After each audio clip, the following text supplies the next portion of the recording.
This is the P-61, called the Black Widow. She's well named because she packs 4 caliber 50 machine guns and 4 20mm cannon. An obituary notice goes with each bite. Those twin engines will carry her fast enough to catch up with almost anything in the sky. And she's maneuverable, as a fighter should be. Very easy to handle. She stalls, takes off, and lands at low speeds. Getting checked out on her is a pleasure.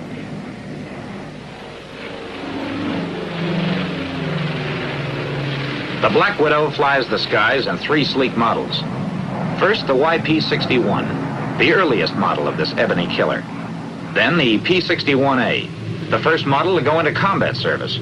And finally, the P-61B, the newest combat version. Let's watch this pilot learning his stuff on a P-61A.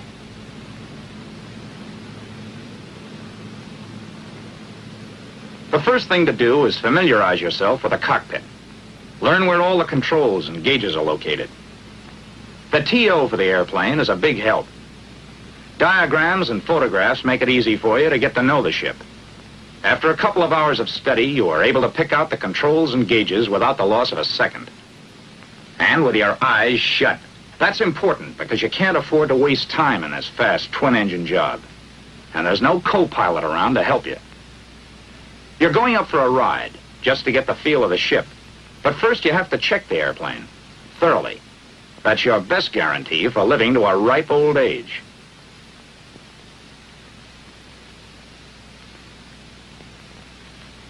Like most airplanes equipped with tricycle landing gear, the 61 has a nose gear towing pin.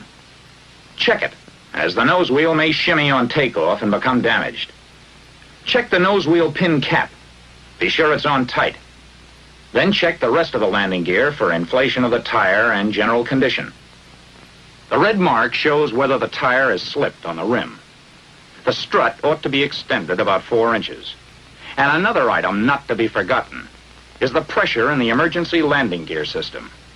There's a gauge in each wheel well. It should show 700 pounds per square inch for the nose gear. Repeat the same inspection on the other 2 wheels. No cuts or bruises. Tread's okay. No slippage. Strut clean and extended around 4 inches. And the emergency pressure? 750 pounds per square inch for the main landing gear. Now to give the exterior of the plane a general going over. Skin's all right. No loose rivets or dents. Antenna mounted securely. De-icer boots okay. No rips or places where oil or gasoline has been spilled. Gun bay doors tight.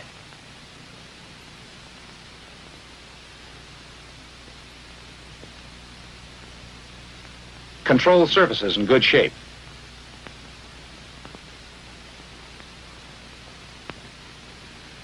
All hatches and doors must be closed and locked. Otherwise, they'll blow open and probably off when the plane's in the air. So each one should be checked. The radar operator's top hatch, rear entrance door.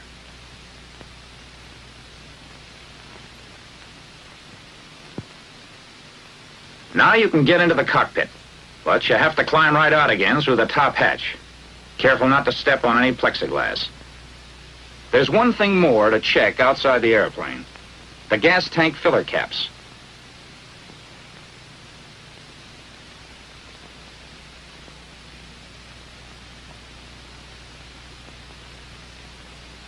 Two on each side, and oil cap. Make sure they're fastened tightly in place.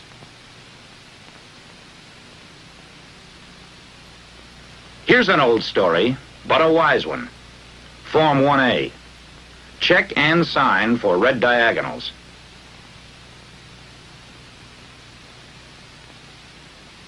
Turn on the circuit breakers behind the gunner's seat. And make sure the gunner's escape hatch is closed and locked. From now on, you are in command of the airplane. What would you do now? Well, you know the answer to that from studying the tech order. Turn on the generators, then more circuit breakers, the ones for the starters and fuel booster pumps, and the light circuit breakers. Now look around the cockpit to see if everything is in order. Nothing loose. No tools or papers to foul up the controls. Instruments okay. The controls, and that includes the throttles, are locked. Unlock and try them out.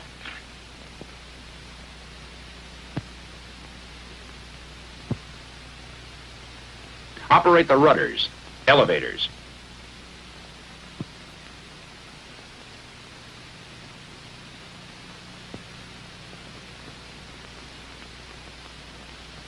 Put ailerons through their complete range. Notice that those ailerons are unusual? They're the spoiler type, especially effective at high speeds. The P-61 is the only airplane in the Army Air Forces that has them. Controls are all okay. See if all the controls and switches are set properly. Open throttles 1/4 to 1/3. Prop control switches in automatic. Feathering switches normal. Test the prop circuit breakers to make sure the buttons are in. Check fuel in all tanks. Fuel valves set to outboard tanks. Crossfeed, which supplies both engines from one tank, off. Air pressure for the emergency brakes ought to be 425 to 450 pounds per square inch. Check the clock against your watch and the altimeter. Oxygen pressure 425 pounds per square inch. Oxygen regulator to auto mix on. Test the trim tabs. If they're in good working order, set them for takeoff. Now the instructor is ready to take over. While the ground crew pulls props through 12 blades, set the superchargers at neutral. And throttles 1/4 to 1/3 open. Adjust both mixture controls to idle cutoff. Props at full increase RPM. Check to see that the props are clear. Then turn on the battery switches. On the P-61A, there are 2 individual battery switches and a master battery switch. The master switch on the ignition unit is for ignition only. Turn booster pumps to low. Carburetor air cold. Oil shutters 1/3 open. Make sure all cowl flaps are open and the intercooler flaps closed. Automatic pilot, oil pressure off. Make sure that the VHF switches are off. Check carburetor air filter. Turn on master ignition switch and the right switch to both. Energize the starter and then prime the engine in the last 5 seconds of energizing. Since a putt-putt is furnishing your power, you should energize for no longer than 10 seconds before flipping the switch to mesh. If you are using the battery, the maximum energizing period would be 20 seconds. Don't energize beyond those limits or you'll damage the starter. When the putt-putt is being used, only your main battery switch should be on. Turn on the other switches when the crew chief disconnects the putt-putt.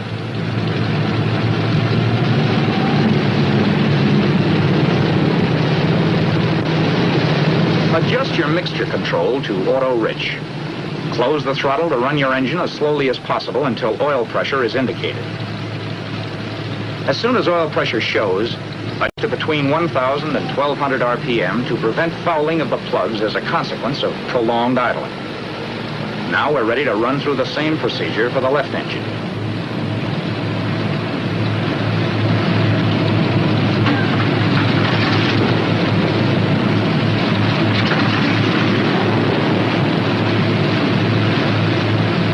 To between 600 and 700 RPM until the oil pressure gauges indicate a steady pressure. The cold oil pressure will go up to 150 or 200 pounds until the oil temperature gets to 40 or 50 degrees centigrade. Keep the prop governor in high RPM. Turn the fuel booster pumps off. Your fuel pressure should be between 15 and 17 pounds. When the oil temperature gets to about 40 degrees centigrade, open the oil cooler flaps about 1/3. Keep the engine cowl flaps open. Operate the cowl flaps and intercooler flaps, watching them from the window.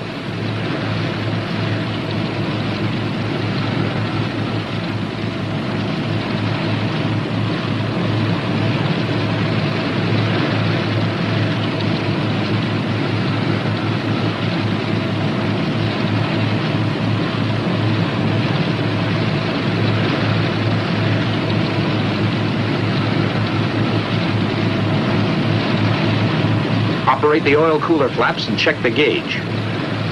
Check both hydraulic pressure gauges.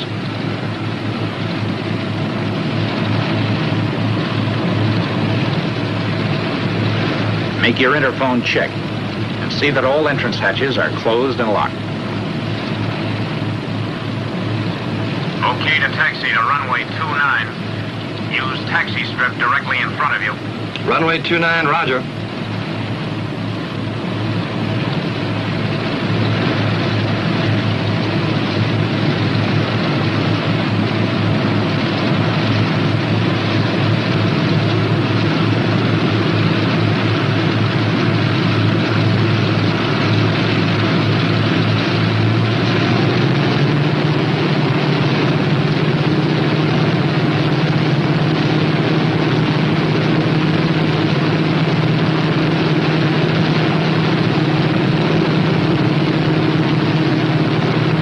Brakes for taxiing as little as possible. This holds good for any two-engined airplane. And when you want to turn, use your outboard engine.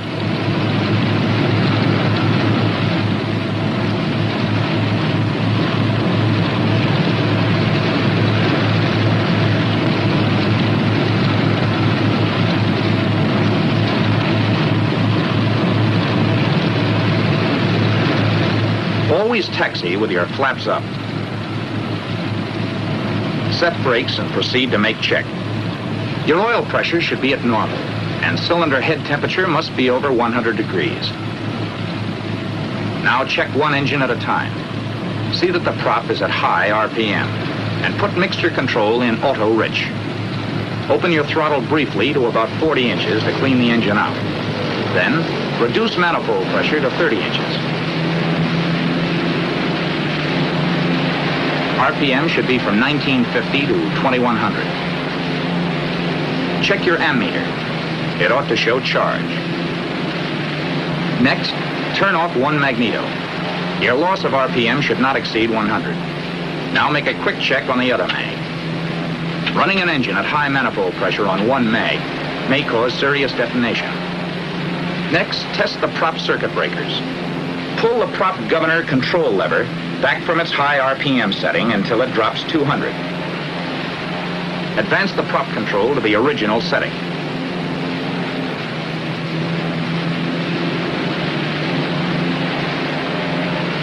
Use the feather switch to check the prop. When RPM starts to drop, switch back to normal position. Put the prop selector switch in decrease. As soon as RPM drops 200, move the switch to increase. When the RPM goes back to 2100, put the switch in automatic. Now go through the same procedure for the other engine. And then you're ready for the final check. Fuel booster pumps at high. Fuel pressure between 15 and 19 pounds per square inch. Prop circuit breakers down. Prop switches at automatic. Prop controls at high RPM. Mixture auto-rich. Intercooler flaps closed. Upper cowl flaps closed. Lower cowl flaps open about 1/4. Wing flaps 1/3 down.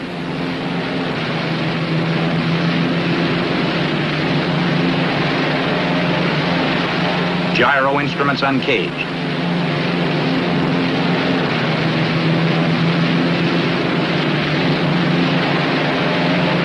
Oil temperature should be between 40 and 90 degrees centigrade. Oil pressure 75 to 90 pounds per square inch at 2,000 RPM. Cylinder heads between 120 to 205 degrees centigrade. Hydraulic and accumulator pressure 800 to 1,100 pounds per square inch. Now you're ready to scramble.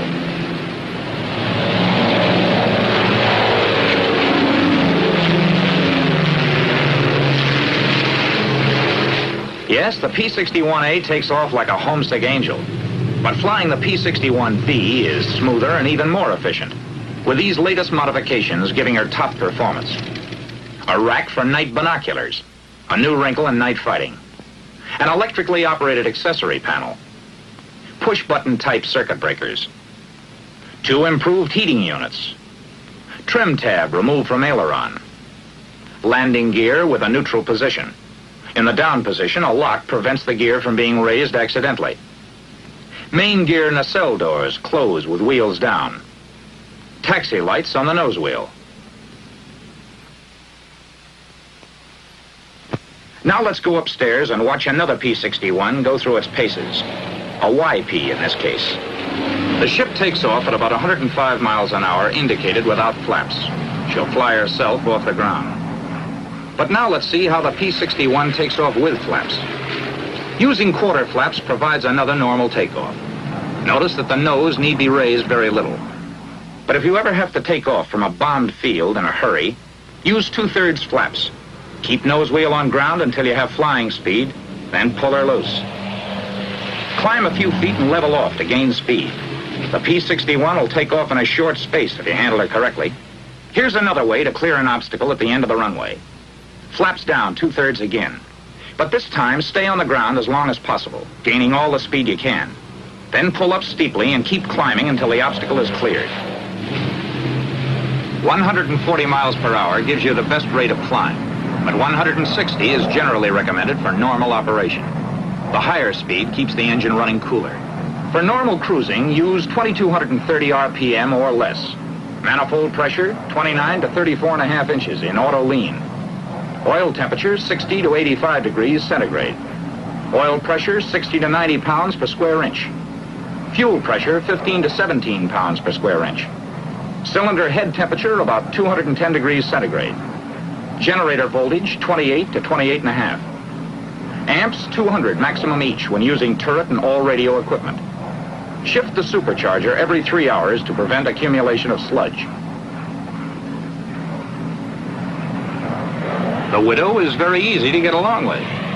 She won't give you any trouble on turns. Climbs like a monkey. Dives well. Here she is doing a chandelle. A stall at about 95 miles per hour with flaps up and power off. The response and effectiveness of elevator and rudders is completely normal. Elevator forces are exceptionally light for a ship of its size due to the spring-loaded tabs. Failure of either engine in flight isn't a problem if you follow the proper procedure.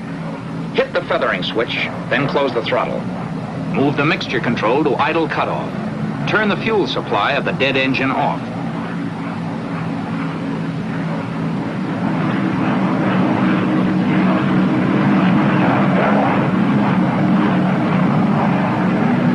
Snap the ignition switch off after the prop stops rotating. Put the live engine in auto rich. And trim your rudder tab.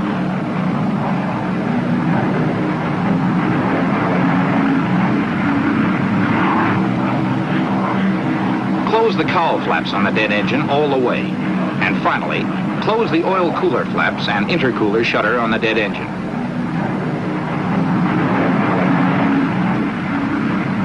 Even when stalled on one engine, the Black Widow isn't in trouble. On one engine, you can turn in either direction if you maintain safe single-engine airspeed, have your plane trimmed properly, and remember coordination. And don't be timid about racking her around. You can even do vertical banks into the dead engine if you keep her at proper flying speed. To unfeather is equally simple.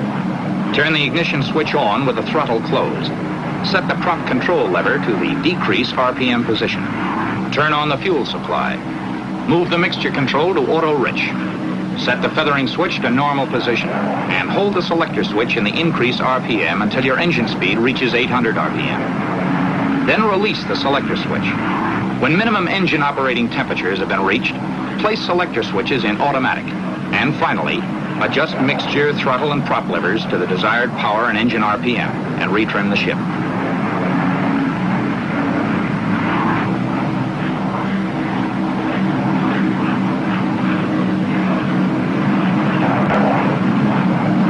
In case of both fuel and booster pump failure on one of the engines, turn on cross-feed valve and the booster pump of the operating engine to high.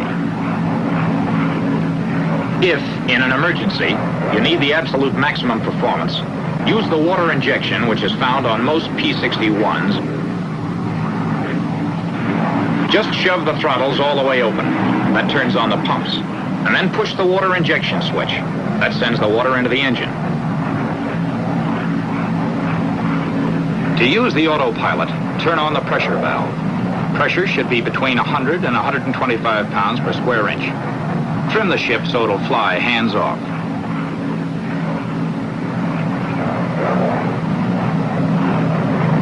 Uncage the gyro pilot instruments. Line up the control indices.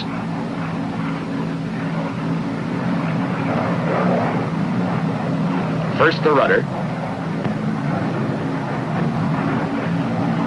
Then the aileron.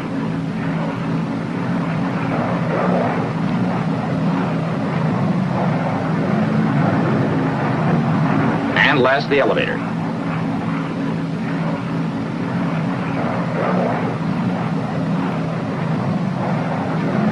Set the speed valve at 2 or 3.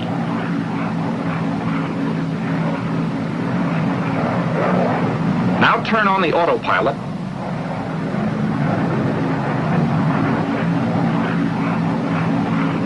And finally, if necessary, readjust the indices for level flight.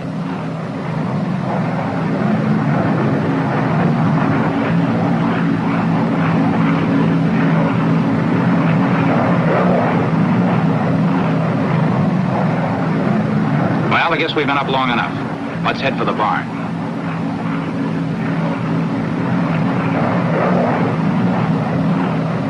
Turn the autopilot and cockpit heaters off. Check to see that de-icer and anti-icer are off. Turret stowed. Fuel to fullest tank. Cross feed valve off. Mixture auto rich. Fuel booster pumps high.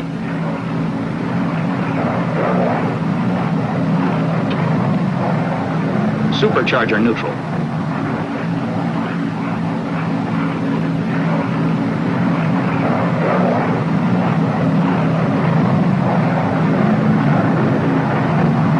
When airspeed drops below 175, lower gear and check it.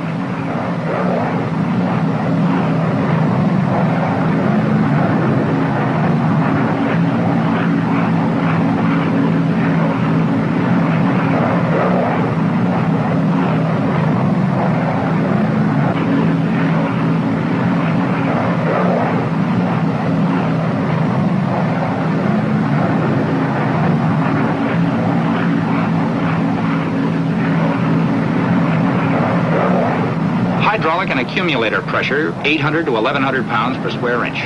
Props, automatic and set for 2,400 RPM.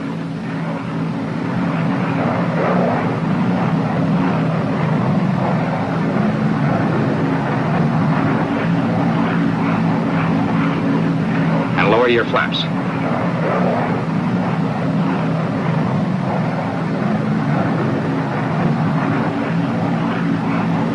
Retrim the elevators.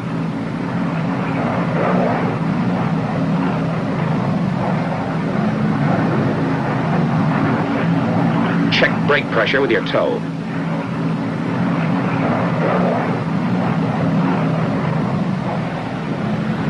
Approach at not less than 110 miles an hour. Touchdown at about 90 miles an hour. Tail down. That was a landing with 3/4 flaps. Let's go back and look at some other types. If you want to use less runway, for example, just lower the flaps all the way. Remember, you have a lot more drag with full flaps, so come in with a little more power. The P-61 was designed with a large area of flaps for slow landings at night. If you're forced to land on a short runway, make a power approach.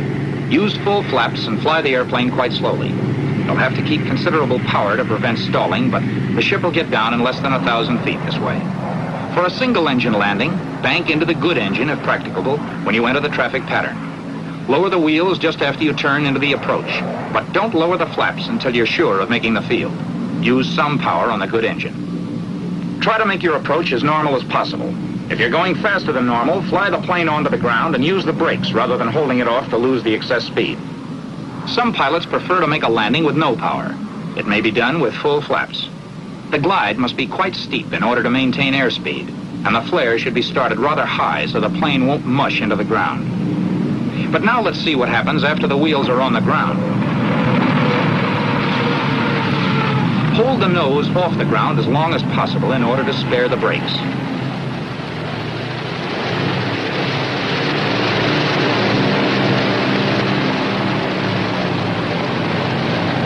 After you complete the landing run and come to a stop, be sure the cowl flaps are open and raise the wing flaps.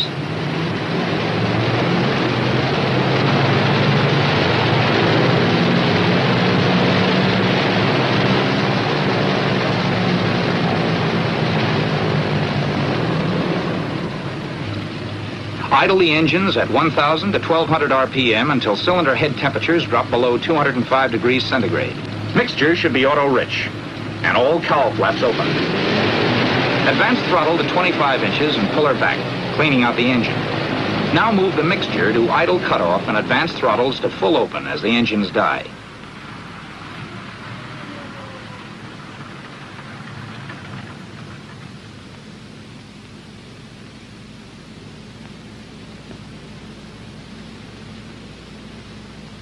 Turn off all switches.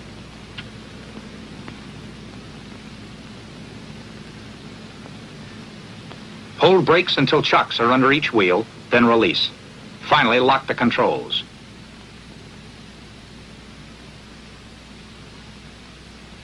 Well, that ends your first lesson in learning how to fly the Black Widow. You have a long way yet to go, but it's usually a case of love at first flight. She's that kind of an airplane.